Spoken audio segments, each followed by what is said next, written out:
आगे शौनक जी महाराज निवेदन कर रहे हैं गुरुदेव से, सूत जी महाराज से कि माया मोह निराशस्य वैष्णवे क्रियते कथम। कह रहे हैं कि माया मोह निराशस्य वैष्णवे क्रियते कथम, कि महाराज यह माया मोह से निकलने के लिए वैष्णव जन क्या उपाय करते हैं।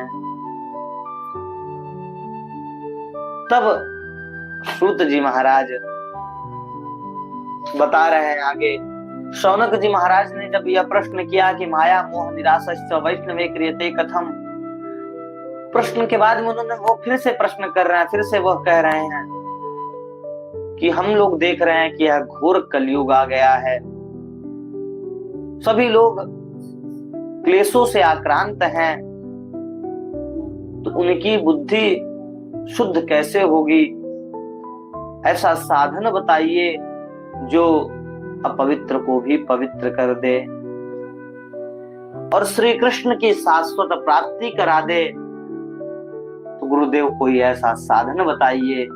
इस प्रकार से चरणों में निवेदन किए तो क्या कहते हैं कि चिंतामणिर्लोक सुखम सुरद्रु स्वर्ग संपदम प्रयच्छति गुरु प्रीतो वैकुंठम योगी दुर्लभम। चिंतामणिर्लोक सुखम सुरद्रु स्वर्ग संपदम। महाराज चिंतामणि के नीचे बैठ करके चिंता करने मात्र से लोक का सभी सुख प्राप्त हो जाता है। चिंतामणिर्लोक सुखम सुरद्रु स्वर्ग संपदम। और कल्प वृक्ष के नीचे बैठने से स्वर्ग की सारी संपत्ति प्राप्त हो जाती है। परंतु प्रयच्छति गुरु प्रीतो वैकुंठम योगी दुर्लभम। महाराज चिंतामणि और कल्प वृक्ष दोनों ही भगवान की शाश्वत प्राप्ति नहीं करा सकते, इसलिए प्रयच्छति गुरु प्रीतो वैकुंठम योगी दुर्लभम। हमारे लिए तो आप जैसे गुरु ही ऐसे हैं जो कि वैकुंठ की प्राप्ति भी सहजता में करा देते हैं। कि गुरु बिन भवनिधि तरहि न कोई, जो बिरंचि शंकर सम होई। महाराज कह रहे हैं कि गुरु बिन भवनिधि तरहि न कोई, जो विरंचि शंकर सम होई।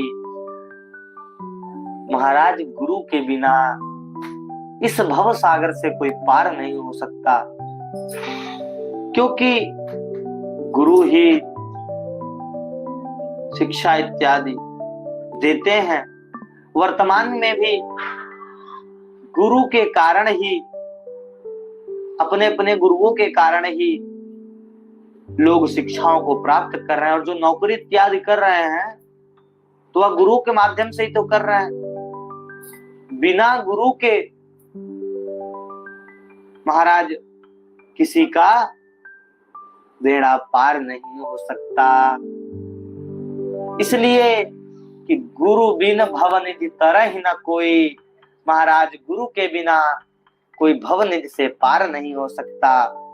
जो बिरंच शंकर सम होई, चाहे वह ब्रह्मा विष्णु महेश ही क्यों ना हो, परंतु बिना गुरु के कोई भी भवनिधि से पार नहीं हो सकता। आगे कह रहे हैं कि प्रीति शौनकः चित्ते ह्यतो वाच्मि विचार्य च सर्व सिद्धांत निष्पन्न संसार भयनाशनम। हे शौनक जी महाराज, आपको सारे सिद्धांतों का सार सुनाऊंगा और भक्ति को बढ़ाने वाली, भगवान को प्रसन्न करने वाली कथा को सुनाऊंगा। आप सावधान होकर के सुनिए और आप लोग भी सावधान होकर के सुनिए, क्योंकि महाराज अन्न का एक कण और साधु का एक क्षण कभी भी व्यर्थ नहीं जाना चाहिए। इसलिए सभी लोग ध्यान पूर्वक सुनिए। तब आगे कहते हैं कि काल व्याल मुख ग्रास त्रास निर्णास हेतवे श्रीमद्भागवतं शास्त्रं कलौकीरेण भाषितम्। सूत जी महाराज कह रहे हैं, शौनक जी,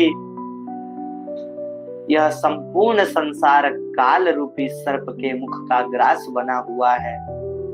काल व्याल मुख ग्रास, काल रूपी सर्प के मुख का ग्रास है यह संपूर्ण संसार। त्रास निर्णास हेतवे श्रीमद् भागवतम शास्त्रम कलौकीरेण भाषितम। महाराज यहाँ पर यह भी कहते हैं कि झूठे सुख को सुख कहे, मानत है मन मोद। कि महाराज यह संसार झूठे सुख को सुख कहता है और मन में प्रसन्न हो जाता है कि महाराज मैं खूब सुखी हूं। परंतु यह संपूर्ण संसार तो काल का चबैना है। कुछ को काल निगल चुका है और कुछ को अभी निगलने के लिए बैठा है।